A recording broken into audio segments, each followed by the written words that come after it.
राज्य दृष्टिमा देशभित्र दूरी हुँदैन। नमस्कार, म धीरज बस्नेत। समाचारको गर्भमा विवरण मात्र होइन, कारण र निवारणको बाटो पनि हुन्छ। पर्दामा देखिने र छेकिने खोजीको खबर उद्घाटन गर्न तम तयार। बाइलाइन। दर्शकवृन्द, विज्ञानले आविष्कार गरेको सञ्जीवनी हो औषधि, जसको एक चक्की प्रयोगले मानिसलाई कैयौं रोगसँग लड्न र छुटकारा दिलाउन सक्छ। तर यही औषधिको गलत प्रयोग भयो भने मान्छेको ज्यानै जान सक्छ र यो खतरा बढ्दै गएको छ। किनकि यहाँ औषधि नचिन्नेहरूले फार्मेसी चलाइराखेका छन्। लाइसेन्स नभएकाहरूले मन लाग्दी ढङ्गबाट औषधिको व्यापार गरिराखेका छन्। परिवारका एकजनाले फार्मेसी पढ्ने र बाँकी सबै डाक्टर पल्टेर औषधि बेच्नेहरूको बिगबिगी बढेको छ। लाइसेन्स भाडामा लगाउने र औषधिको बेच बिखनलाई कमाई खाने भाडो बनाउनेको रगरगी मौला आएको छ, जसका कारण औषधि नै गलत बेचिने र बिरामीको ज्यानै जाने खतरा उच्च हुँदै गएको छ। र यसलाई नियमन गर्ने अधिकार पाएको औषधि व्यवस्था विभाग भने रमिते जस्तो बनेर बसेको छ। अझै ऐन विपरीत विवादास्पद निर्णय गरेर औषधि जस्तो संवेदनशील विषयमा समेत खेलबाड गरिराखेको छ। आज हामी कार्यक्रममा औषधि सम्बन्धी ज्ञानै नभएका र कानुनी रूपमा अवैध रहेका व्यक्तिहरूको फार्मेसीमा बढेको बिगबिगी र नसचिएको औषधि व्यवस्था विभागको गलत निर्णय देखाउँदैछौँ। कार्यक्रमको सुरुमा कस्तासम्म व्यक्तिले फार्मेसी चलाइराखेका छन् त्यसको स्थलगत रिपोर्ट प्रस्तुत गर्दैछौँ।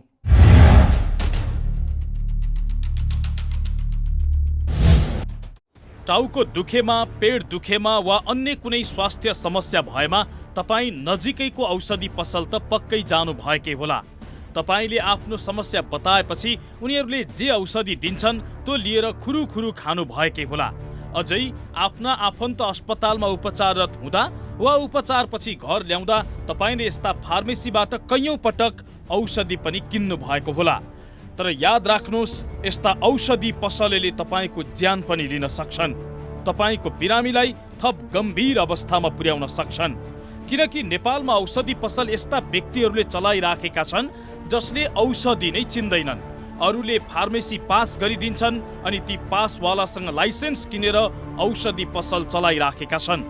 घरको एकजनाले फार्मेसी पढेको हुन्छ, शाखा सन्तान नै डाक्टर पल्टेर औषधि बेचिराखेको छ्यापछ्याप्ती भेटिन्छ।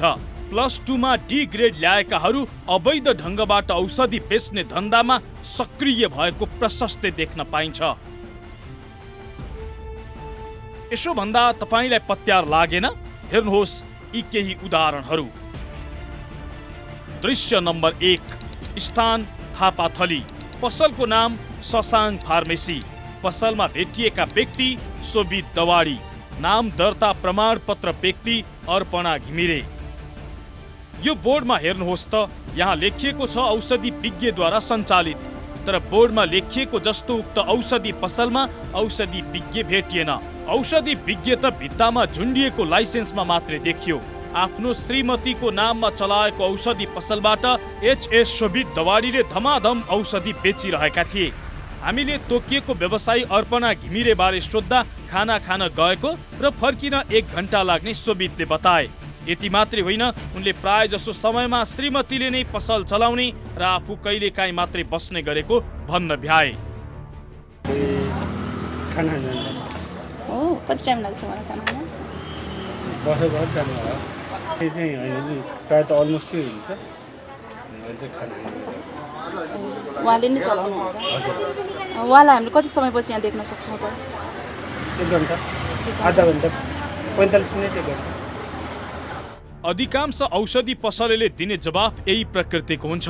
हामीलाई शोभितको कुरामा शङ्का लागेपछि पर्सिपल्ट फरक समयमा फेरि त्यही पसलमा पुग्दा लाइसेन्स होल्डर अर्पणा नभई हेल्थ असिस्टेन्ट शोभित मात्रै भेटिए।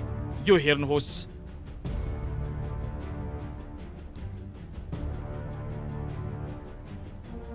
दृश्य नम्बर 2, स्थान महाराजगञ्ज, पसलको नाम फर्मा औषधि, पसलमा भेटिएका व्यक्ति राजेन्द्र बहादुर जीसी, नाम दर्ता प्रमाणपत्र प्राप्त व्यक्ति सृष्टि तामाङ।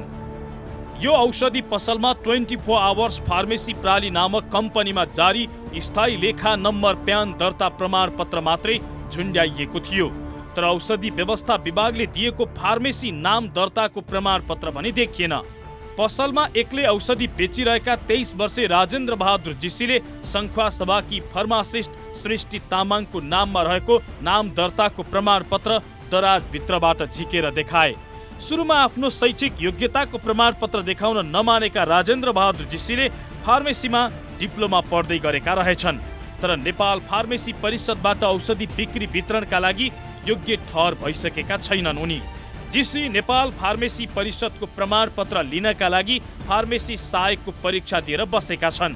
नियमकै कुरा गर्ने हो भने परीक्षा उत्तीर्ण गरे पश्चात परिषदले प्रमाणपत्र उपलब्ध गराइसकेपछि मात्रै औषधि पसलमा बस्न योग्य ठहरिन्छ। तर महाराजगञ्ज स्थित टिचिङ हस्पिटलको बाहिरपट्टि रहेको फर्मा औषधिले भाडाको लाइसेन्स राखेर पसलमा चामल चाउचाउ बेचे जसरी औषधि बेचिराखेको छ। अब हामीले सहजै अनुमान लगाउन सक्छौँ कि सर्वसाधारणको स्वास्थ्यमाथि कस्तो खेलबाड भइरहेको छ भनेर। राजेन्द्र जीसी मेरो दाङ सृष्टि तामाङ चाहिँ हजुरको के आफन्त पर्ने कि साथी हो। साथी हो? डिडिए आउँछ नि हामीलाई चेक गर्नु। डिडिए आउँछ नि त डिडिए। हामीले मिल्दैन? हामीले मिल्दैन? कति गर्ने त्यो डिडिए आएर चेक गर्ने हो नि। हामी चेक गरे होइन, हामीले त एउटा आम उपभोक्ताको नजरबाट 40 रुपियाँ म नि फार्मासिस्टले। दृश्य नम्बर 3 स्थान गल्कोपाखा थमेल। पसलको नाम धीरज फार्मेसी। पसलमा जो भेटिए उनको लाइसेन्स गाउँमा छ रे। उनका अनुसार यो पसल उनका दाईको हो रे, जसलाई उनले के हैसियतले चलाइराखेका छन् र औषधि के भनेर बेचिराखेका छन् त्यसको कुनै अत्तो पत्तो छैन। हाम्रो दाईको भने मेरो आफ्नो दाई। तपाईँको आफ्नो दाई के नाममा हो? धीरज फार्मेसी। हजुर धीरज फार्मेसी। धीरज फार्मेसी। अनि तपाईँको नाम चाहिँ? मेरो नाम सरोज। दाईको उदय हो लाइसेन्स? हजुर हजुर। मेरो लाइसेन्स गाउँमा छ। गाउँमा? मेरो चाहिँ गाउँमा। दृश्य नम्बर 4 स्थान चाबहिल। पसलको नाम सुरक्षा मेडिकल हल। सुरक्षा मेडिकल हल नामको यो औषधि पसलले पनि जनताको स्वास्थ्यलाई असुरक्षित मात्रै बनाएको छैन, ज्यानै लिन सक्ने खतरनाक एम्बुस जस्तो बनेको छ। चाउचाउ बिस्कुट बेचे जसरी यहाँ पनि औषधि बेचिराखिएको छ। पसलमा भेटिएकी महिलाले फार्मेसीको फ पनि पढेकी छैनन्। उनकै भनाइअनुसार उनको श्रीमानले फार्मेसी पढेका छन् भने छोरा पढ्दैछन्। श्रीमान र छोरा पढ्दा ज्ञान चाहिँ उनलाई मिलिराखेको छ।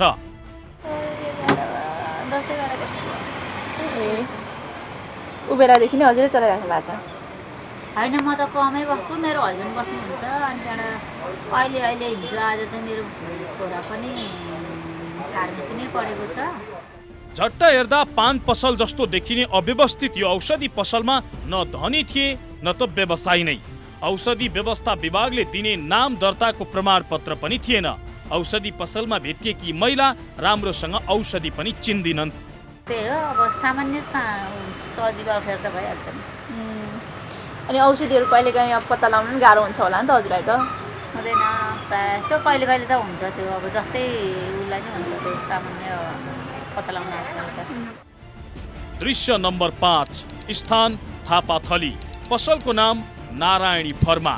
पसलमा भेटिएका व्यक्ति जानुका ढकाल। नाम दर्ता प्रमाणपत्र प्राप्त व्यक्ति कृष्ण ढकाल। अनि औषधिहरू लिन आइराखेका छन् मान्छे, हजुरले दिइराख्नु भएको छ? के पढ्नु भएको हजुरले? मैले त श्रीमानले हो फार्मेसी पढ्नु भएको, स्टाफ पनि खाना खानु गएको। म त पढेको होइन नि। पढेको होइन, औषधि बेच्दै गरेर देखेको भएर मैले हजुरलाई भनेको। म 20 वर्ष भए पसलमा बसेको। हजुर। अनि त्यही हो। शैक्षिक योग्यता चाहिँ के छ हजुरको? मेरो 12 पास। 12 पास। नारायणी फर्मामा पहिलो दिन बाइलाइन टिम पुग्दा +2 पढेकी जानुका एक्लैले औषधि बेचिरहेकी थिइन्। आहा, अब आइहाल्छ। त्यस्तो कुनै गलत औषधि परेको रेकर्ड त छैन। मैले बेन थालेको 17 वर्षको असल थियो। उहाँहरू एक्सिडेन्ट हो क्या नानी, उहाँहरू भन्दा पर्फेक्ट त मैसँग छ। प्रिस्क्रिप्सन धेरै मै भन्छु क्या धेरै त। हामी पर्सिपल्ट पुग्दा पनि त्यही फार्मेसीमा जानुका मात्रै थिइन्, तर व्यवसायी कृष्ण ढकाल भोलिपल्ट पनि भेटिएनन्। यो दृश्य पनि हेर्नुहोस्।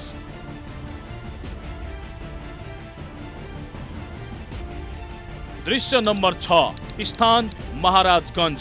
पसलको नाम शिक्षण फर्मा। पसलमा भेटिएका व्यक्ति इन्दिरा कर्मचार्य। नाम दर्ता प्रमाणपत्र प्राप्त व्यक्ति लक्ष्मण कर्मचार्य।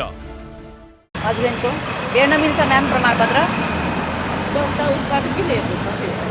हजुर, किन हेर्नु पर्यो जनता मिडियाबाट? जनता टेलिभिजनबाट हेर्न मिल्दैन? हजुर, के हेर्नु पर्यो तपाईँ? प्रमाणपत्र चाहिँ हजुरको यहाँ जसको नाममा छ त्यो प्रमाणपत्र हेरौँ भनेर। उहाँ आउनुहुन्छ नि हेर्नु न।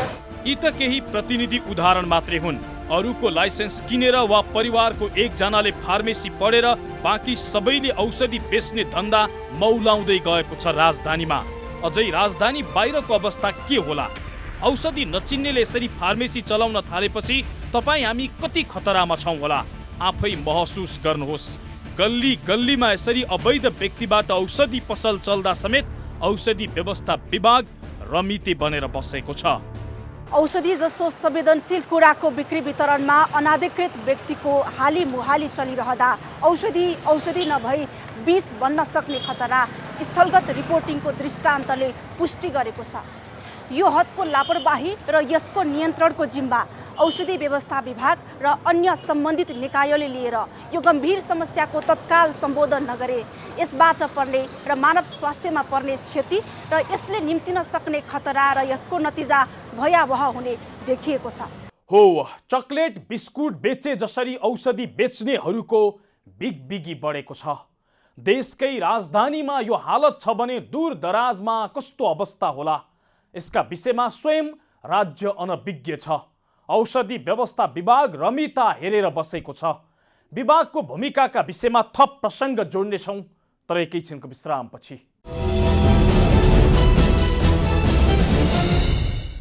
दर्शक वृन्द, आज हामी बाइलाइनमा फार्मेसीमा औषधि नचिन्नेहरूको बिगबिगी बढेको र विभागकै निर्णयका कारण थप समस्या बढ्दै गएको विषय देखाइराखेका छौँ। औषधि जस्तो संवेदनशील वस्तुको बिक्री वितरणमा जुन खालको चरम लापरवाही देखिएको छ, यसका पछाडि औषधि व्यवस्था विभागको निर्णयको उति नै ठुलो हात छ।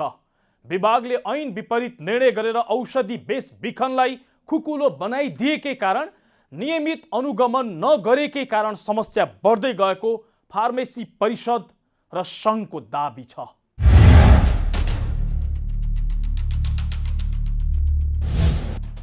चकलेट बिस्कुट बेचे जसरी जसले पनि औषधि बेचेको घटनाले के प्रश्न पार्छ भने यहाँ जनस्वास्थ्यमाथि गम्भीर खेलवाड भइराखेको छ। कुनै विज्ञता र कानुनी वैधता बिना नै धमाधम औषधि बेच्दा समेत औषधि व्यवस्था विभागले कुनै कदम नचाल्नु झनै उदेक लाग्दो बनेको छ। विभाग करिब रमिते जस्तो बन्दा लाइसेन्स बेचबिखनको क्रम बढ्दै गएको छ।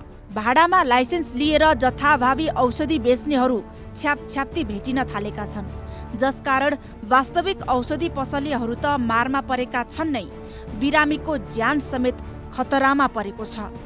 जनताको स्वास्थ्यलाई जोखिममा राखी भाडाको लाइसेन्स पसलमा झुन्ड्याएर औषधिलाई कमाउ धन्दा बनाइराखेका अनाधिकृत व्यक्तिहरूको पहिचान र नियन्त्रण नगरेसम्म न त जनताको स्वास्थ्य खतरा कम हुन्छ न त औषधि व्यवसाय मर्यादित नै। औषधि ऐनको उल्लङ्घन गर्दै औषधि व्यवसाय मर्यादित र सेवामुखी हुनुको साटो नाफामुखी बन्दै गएको नेपाल फार्मेसी सङ्घको दाबी छ। फार्मेसीमा धनी र व्यवसायी फरक हुँदा लाइसेन्स भाडामा लिने र दिने फेसन नै चलेको छ। नेपाल फार्मेसी सङ्घका महासचिव युवराज भुसाल भन्छन्, धनी व्यवसायी फरक हुँदा स्वास्थ्यमाथि खेलवाड भइरहेको छ।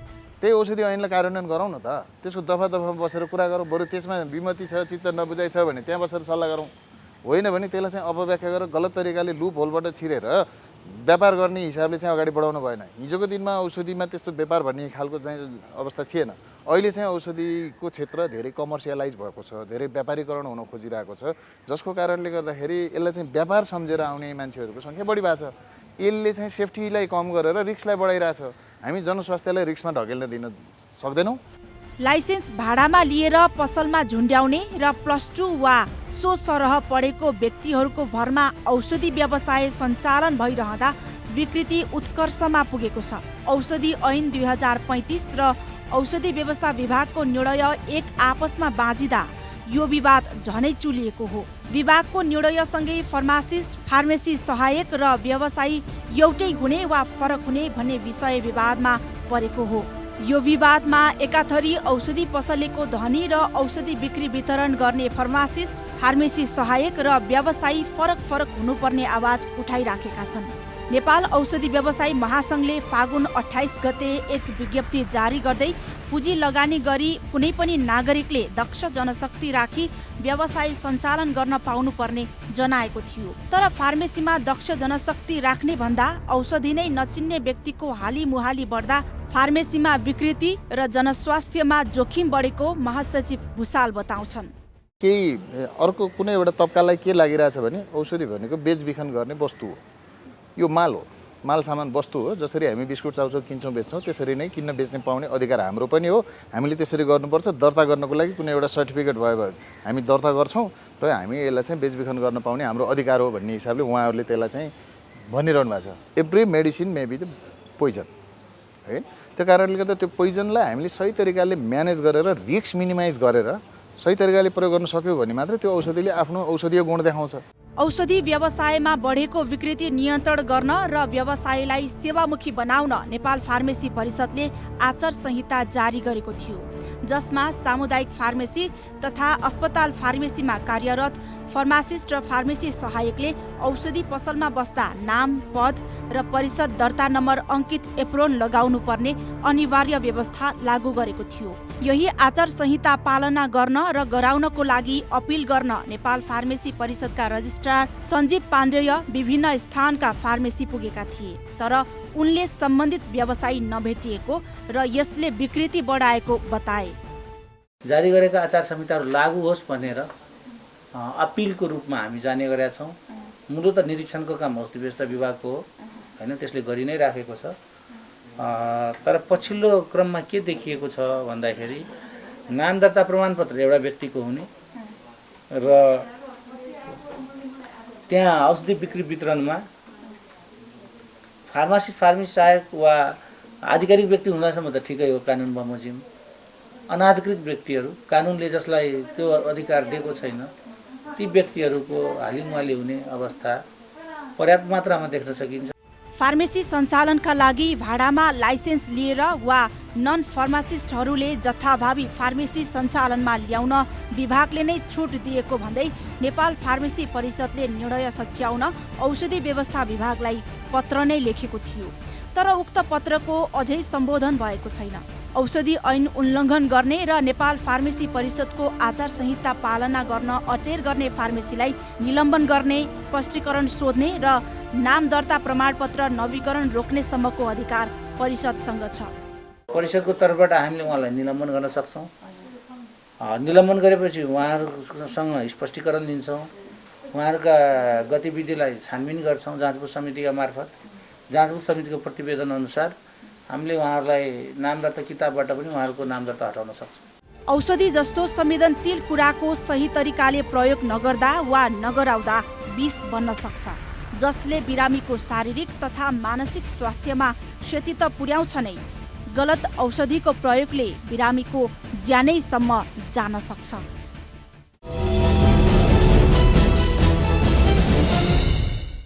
दर्शक वृन्द, आज हामी बाइलाइनमा फार्मेसीमा औषधि नचिन्नेहरूको बिगबिगी बढेको र ऐन विपरीत औषधि व्यवस्था विभागले गरेको निर्णय अझै नसच्याएको विषय देखाइराखेका छौँ। फार्मेसी पढ्ने कैयौँ युवाहरू औषधि पसल खोल्न होइन, लाइसेन्स बेचेर पैसा कमाउन मेहनत गरिराखेका छन् र औषधि नचिन्नेहरू चाहिँ पैसाको बलमा लाइसेन्स किन्ने र अन्टसन्ट औषधि बेच्ने धन्दामा सक्रिय छन्, जसका कारण जनस्वास्थ्यमाथि गम्भीर खेलाची चलिराखेको छ। तर विभाग यस्ताको अनुगमन गर्ने, कारबाही गर्ने काम गरिराखेको छैन, ऐनकै अपव्याख्या गरेर बसिराखेको छ।